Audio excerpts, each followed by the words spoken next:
ان دنوں میں پہلے دن آئے گا، حج کے ایام میں پہلے دن آئے گا، بعد میں رات آئے گا۔ تو آپ کو 8 تاریخ کی جو مغرب ہے وہ 8 تاریخ کی ہوگی، 9 تاریخ کی نہیں ہوگی۔ عشاء بھی جو ہوگی وہ 8 تاریخ کی ہوگی، 9 تاریخ کی نہیں ہوگی۔ یہ 8 تاریخ آپ کو کب تک ہے؟ 9 تاریخ کی صبح صادق سے پہلے تک، یعنی 5 منٹ پہلے تک کی آپ کو 8 تاریخ کی۔ اب جو بھی آپ کو 8 تاریخ میں کرنے کا کام ہے، آپ کو صبح صادق سے پہلے تک۔ پھر 9 تاریخ میں آپ کو جو کام کرنا ہے وہ 9 تاریخ کی فجر سے لے کر 10 تاریخ کی صبح صادق سے پہلے تک کرنا ہے۔ اور 10 کو جو کرنا ہے وہ 10 کی صبح صادق سے 11 کی صبح صادق سے پہلے تک کرنا ہے۔ اور پھر 11 میں جو کرنا ہے اس کے لیے 11 کی صبح صادق سے لے کر 12 کی صبح صادق سے پہلے تک آپ کے پاس رہے گا۔ اس میں گھبرانے کی کوئی بات نہیں ہے، کام مختصر ہے، اللہ تعالیٰ نے وقت بھی دیا ہے۔ بھیڑ بھاڑ کی وجہ سے کچھ تاخیر ہوتی ہے، کبھی کچھ جلدی ہو جاتی ہے۔ ہم اس پر ہر قسم سے تیار ہیں، جلدی ہو جائے اللہ کا شکر ادا کریں، اور تاخیر ہو جائے صبر کریں، انشاءاللہ ہمیں حج مبرور ملے گا اس کے بعد۔ 8 تاریخ کا دن ہے، 8 تاریخ کے دن آپ مینا میں ہیں۔ 8 تاریخ کے دن مینا کے اندر کیا کرنا ہے؟ یہ جو حج ہے، حج کے اندر 2 طرح کی باتیں ہیں، ایک کام وہ ہے جو پڑھنے کے ہیں اور ایک کام وہ ہے جو کرنے کے ہیں۔ تو 8 تاریخ کے دن مینا میں ہم کو ظہر پڑھنا ہے، عصر پڑھنا ہے، مغرب پڑھنا ہے، عشاء پڑھنا ہے، اور 9 تاریخ کو فجر پڑھنا ہے۔ کیا کرنا ہے؟ 8 تاریخ کو حج کا وقت شروع ہوتا ہے، ظہر سے شروع ہوتا ہے، ظہر، عصر، مغرب، عشاء، اور 9 تاریخ میں فجر۔ مینا کے اندر صرف یہ 5 نمازیں پڑھنی ہیں۔ لیکن یاد رکھیے، یہاں سے نکل کر جب مینا پہنچتے ہیں تو مینا میں ہمارا بیڈ الاٹ ہو جائے گا۔ اپنا خیمے تک پہنچ کر بیڈ الاٹ کر یہ ایک دن کا جو وقت ہے، اس میں اتنے جھگڑے کرتے ہیں، تاکہ اتنا لڑتے جھگڑتے ہیں، مجھے ایسا بستر نہیں چاہیے، مجھے وہاں نہیں چاہیے، مجھے اپنے بستر نہیں ملا، تم کو ملا، مجھے نہیں ملا۔ آپ سب کو اطمینان کے ساتھ آپ کو جب بیڈ ملے آپ کو کہہ دیا جائے کہ آپ کا بیڈ ہے، آپ اسے خوشی خوشی قبول کر لیجیے، آپ چلے جائیں۔ خواتین کے لیے الگ ہوگا، حضرات کے لیے الگ ہوگا۔ تو 8 تاریخ کا یہ دن تھوڑا سا صبر کر لیجیے، اور یہاں پر ہمیں کرنے کا کام کچھ نہیں۔ اگر ہم یہاں ہوٹل میں بھی ہیں تو 5 نمازیں پڑھ رہے ہیں، مینا کے اندر بھی ہم کو یہ 5 نمازیں پڑھنا ہے۔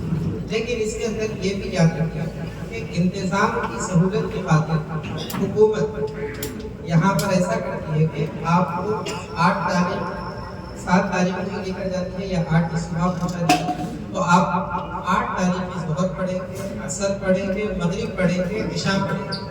اب اس کے بعد معلم کی طرف سے یہ ہدایت آتی ہے کہ اب آپ کو عرفات لے جایا جائے۔ اب اگر آپ کو بس کے ذریعے ہو یا ٹرین کے ذریعے سے ہو، آپ کو جانے کا دربہ معلوم ہوتا ہے، تو اس کے بعد آپ عرفات کے لیے چلے جائیں۔ آپ یہ نہ کریں کہ یہ فجر یہاں پر پڑھتے ہیں، یہ سنت ہے، اگر آپ اس کو چھوڑ دیتے ہیں تو اس سے آپ کے حج پر کوئی اثر نہیں پڑے گا۔ آپ عرفات پہنچیں۔ اب 9 تاریخ کا دن ہے، آپ کو یہ 8 تاریخ کو جو عشاء کے بعد لے جایا گیا، آپ وہیں آرام کر لیجیے۔ 9 تاریخ کی فجر پڑھ لیجیے۔ 9 تاریخ کی فجر پڑھنے کے بعد آج 9 ذی الحجہ ہے، 9 ذی الحجہ کے دن ہمیں کہاں ٹھہرنا ہے؟ عرفات میں ٹھہرنا ہے۔ عرفات میں اسٹے کرنا، وقوف کرنا، یہ حج کا بہت اہم فریضہ ہے۔ اگر کسی کا یہ فریضہ مس ہو گیا تو اس کا پورا حج ختم ہو گیا، اس کو اگلے سال آ کر کے حج کرنا پڑے گا۔ لہٰذا پورے ہوش و حواس کے ساتھ رہے، کچھ بھی غلطی نہ کرے، عرفات کا میدان ہم سے چھوٹنے نہ پائے۔ تو آپ کو انتظام کی سہولت کی خاطر رات و رات ہی پہنچا دیا گیا۔ آپ 9 تاریخ کی فجر پڑھ لینے کے بعد کچھ دیر آرام کر لیجیے۔ عرفات کا جو ٹائم شروع ہوتا ہے وہ 9 تاریخ کی ظہر سے شروع ہوتا ہے۔ 9 تاریخ کی ظہر سے لے کر 10 تاریخ کی صبح صادق سے پہلے تک عرفات کا ٹائم رہتا ہے۔ اب اس کے اندر اصل تو یہ ہے کہ 9 تاریخ کی ظہر سے لے کر غروب آفتاب تک عرفات کے میدان میں ٹھہرنا واجب ہے ہمارے۔ تو اب یہاں ہم عرفات کے میدان میں ہیں، اور عرفات کا یہ وقوف یہ بہت اہم رکن ہے۔ عرفات کے میدان میں ہمیں کرنا کیا ہے؟ ہم پہنچ گئے عرفات میں، تب کرنا کیا ہے؟ عرفات کے میدان میں ظہر اور عصر یہ دو نمازیں ادا کرنی ہیں. کیا کرنا ہے؟ ظہر اور عصر یہ دو نمازیں ادا کرنی ہیں.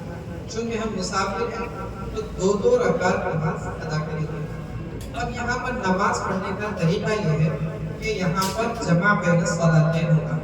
جمع بین الصلاتین کا مطلب کیا ہے کہ ظہر کے وقت میں ایک اذان ہوگی، ایک اقامت سے ظہر کی 2 رکعت نماز پڑھی جائے گی، اس کے فوری بعد اقامت دے کر 2 رکعت عصر کی نماز پڑھی جائے گی. اب اس کے اندر علماء اکرام کے درمیان یہاں پر آپ کے لیے 2 آپشن، یا تو آپ جمع کیجیے یا آپ تنہا ظہر کے وقت میں ظہر اور عصر کے وقت میں عصر پڑھیے. آپ کے گروہ کے ذمہ داروں کی طرف سے جو بات طے ہو جائے آپ اس پر آمنا سمجھنا چاہیے، اس کو ایکسپٹ کر لیجیے. اگر جمع کا فیصلہ ہو تو 2 رکعت جمع کر کے پڑھ لیجیے، اور اگر الگ الگ پڑھنے کا فیصلہ ہو تو الگ الگ پڑھ لیجیے. میدان عرفات میں یہ 2 نمازیں اکٹھی یا تنہا پڑھنے کی اجازت ہے. اب یہاں پر کرنا کیا ہے یہ 2 نمازیں پڑھنے کے بعد؟ پیارے آقا صلی اللہ علیہ وسلم نے جب حج کیا تو آپ نے یہاں پر دعا کی، اور دعا کتنی دیر کی؟ آپ صلی اللہ علیہ وسلم نے خطبہ دیا، 2 رکعت کر کے نماز میں آپ نے جمع کیا. اس کے بعد پھر آپ خطبہ جو آپ نے دعا کی، حدیث کی کتابوں میں اس کی تفسیر لکھی ہے کہ آپ نے 5.5 گھنٹے مسلسل دعا کی. اب ہمیں یہاں پر جو جمع کرنے لگاتی ہے اس کے بعد کوئی آپ کو نماز کا کوئی ٹینشن نہیں، کوئی مسئلہ نہیں. اب آپ سکون سے دعا میں اپنے آپ کو لگائیے اور مانگیے. یہاں پر آپ کی دعائیں قبول ہونا ہی، آپ دعائیں مانگیے. اب لوگ کہتے ہیں کہ کتنی دیر دعا مانگیں؟ یاد رکھیں ہاتھ اٹھا کر دعا کرنا ضروری نہیں. آپ خالی بھی اپنے دل سے دعا کرتے ہیں، یہ بھی دعا ہے. اب دعا کرنے کے لیے ایک آسان ایک میں آپ کو بتاتا ہوں کہ 5 گھنٹے کا یا 6 گھنٹے کا یا 4 گھنٹے کا جو بھی ٹائم آپ کو ملے آپ ایسا کیجیے کہ 1 گھنٹہ اپنی ذات کے لیے دعا کیجیے، اور 1 گھنٹہ اپنے گھر والوں کے لیے دعا کیجیے، اور 1 گھنٹہ اپنے خاندان کے لیے دعا کیجیے، اور 1 گھنٹہ اپنے محلے اپنے وطن کے لیے دعا کیجیے، اور 1 گھنٹہ عالم اسلام کے تمام مسلمانوں کے لیے دعا کیجیے. کتنے لوگ پریشان حال ہیں، سارا دن کھول کر اللہ کے سامنے رکھیے. آج اللہ رب العزت آپ کی تمام دعاؤں کو قبول کرے. دعا میں اپنا وقت لگائیے، اور آپ کو دعا کرتے رہنا ہے. غروب آفتاب میں، ذکر میں، تلاوت میں، دعا میں اپنے آپ کو مشغول رکھیے 9 تاریخ کی غروب آفتاب تک. اب مسئلہ کیا ہے عرفات کا وہ بھی جان لیجیے. عرفات کا وقت شروع ہوتا ہے زوال سے اور ختم ہوتا ہے غروب آفتاب پر. اتنی دیر کوئی حاجی اگر زوال سے پہلے پہنچ جائے تو اس کو غروب آفتاب تک میدان عرفات میں ٹھہرنا، اسٹے کرنا واجب ہے. اگر کوئی شخص غروب آفتاب سے پہلے عرفات کا میدان چھوڑ کر باہر چلا جاتا ہے تو اس کے اوپر دم دینا واجب ہے، یعنی ایک بکرا حدود حرم میں ذبح کرنا واجب ہے. تو اب اگر کوئی شخص ٹریفک کی وجہ سے ظہر پہ نہیں پہنچ سکا، 2 بجے پہنچا تو اس کو بھی چاہیے کہ وہ غروب تک پہنچے. 3 بجے پہنچا تو اس کو غروب تک ٹھہرنا. 4 بجے پہنچا تو بھی اس کو غروب تک ٹھہرنا. 5 بجے پہنچا جو وقت باقی ہے اس میں وہاں پر اسٹے کرنا ہے، باہر نکلنا نہیں. کوئی اگر 10 منٹ پہلے بھی غروب آفتاب سے پہلے وہاں پہنچ گیا تو بھی اس کا وقوف ادا ہو گیا. بلکہ اللہ تعالیٰ نے یہ اہم رکن کے اندر اتنی چھوٹ رکھی ہے کہ اگر کوئی شخص پلین میں بیٹھ کر میدان عرفات سے بھی گزر جائے تو اس کا بھی وقوف ہو گیا. تو میدان عرفات کا وقوف یہ اہم ہے، اور جو شخص جبھی بھی پہنچے غروب آفتاب تک ٹھہرنا اس پر واجب ہے.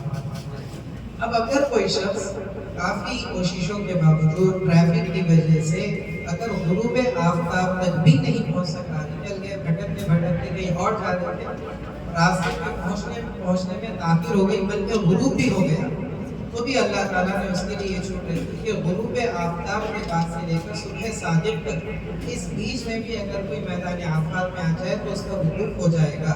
اب اس کو یہ ضروری نہیں ہے کہ وہ صبح صادق کو وہاں ٹھہرا رہے، بلکہ 5 منٹ بھی وہاں ٹھہر کر اگر وہ نکل جاتا ہے تو اس کو وقوف عرفہ مل گیا. اب حاجیوں کے لیے جو معین طرف سے نظام بنایا جاتا ہے